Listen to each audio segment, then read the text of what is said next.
to answer the questions. So there are photos and even videos circulating that on the Monday morning, nandun po siya sa isang beach, no, in Camarines Norte. Sa atin po yun, sa Bicol region. So maganda kasi na-promote pa po yung Calaguas Beach. In other words, ibig sabihin po nito, wala ho talagang intensyon, no, na dumalo dito po sa pagdinig sa plenaryo upang i-sponsor at i-defend ang budget po ng OPP. Sapagkat kung meron po siyang intensyon, dapat Sunday man lang nandito na po siya sa Manila. O kaya naman, nakipag-communicate po siya sa office ni Congressman Adjong para magkaroon po ng briefing at i-prepare man lang at mapaghandaan po ng budget sponsor ang mga katanungan na itatanong po sa OPP. So, pangalawa, consistent naman po yung Vice President natin. In fairness to her, consistent in the sense na hindi po siya dumalo nung Committee on Appropriations Budget hearing, pati po dito sa plenary, hindi rin po dumalo.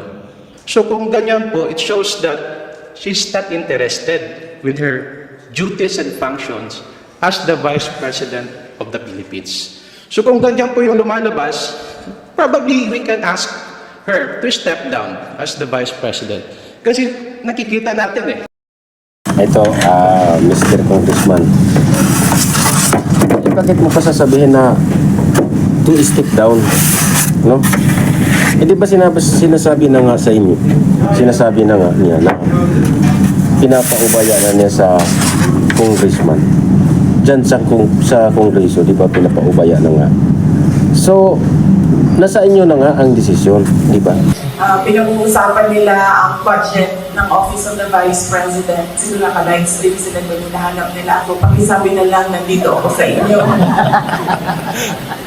Sabi ko sa kanila, binibigay ko na yan sa inyo kung anong gusto niyong gawin sa budget ng Office of the Vice President. Bahala na kayo.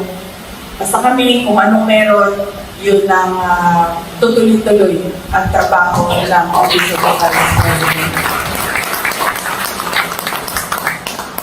Kung ano pong tama, kung ano talaga, di ba? Kami nag-o-observe lang po kami sa kongreso kung ano man ang mga napag-usapan dyan.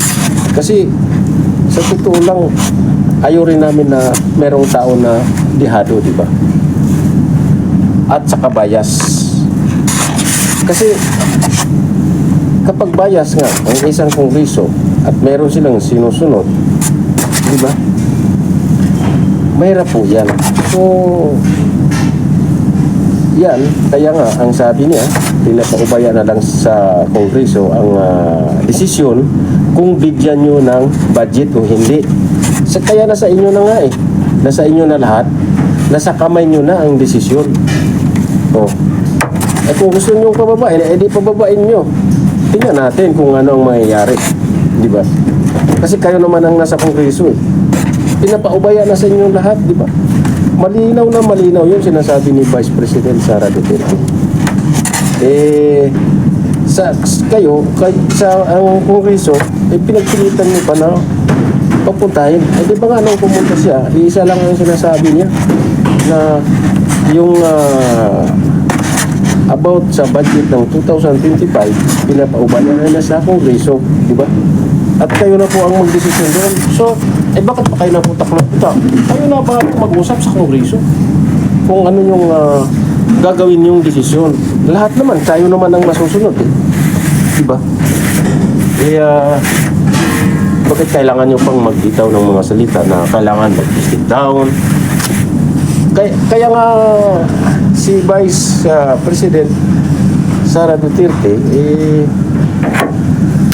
kasi parang wala kayong mayroon kayong kinikilingan. Hindi niyo kasi binibigyan ng tamang kumbaga balance. Ngayon nga nakikita natin, di ba? Puro mga parte ng Duterte administrasyon ang hinihiring nyo. How about this BBM? part. Bakit hindi nyo pa iniimbestigahan? Huwag nyo sabihin na walang mga mali yan, di ba? So, nangyari, nakikita ng mga tao, kayo putak ng putak dyan sa Kongreso na si Vice President Sara Duterte ay ganito, na si Vice President ay ganyan.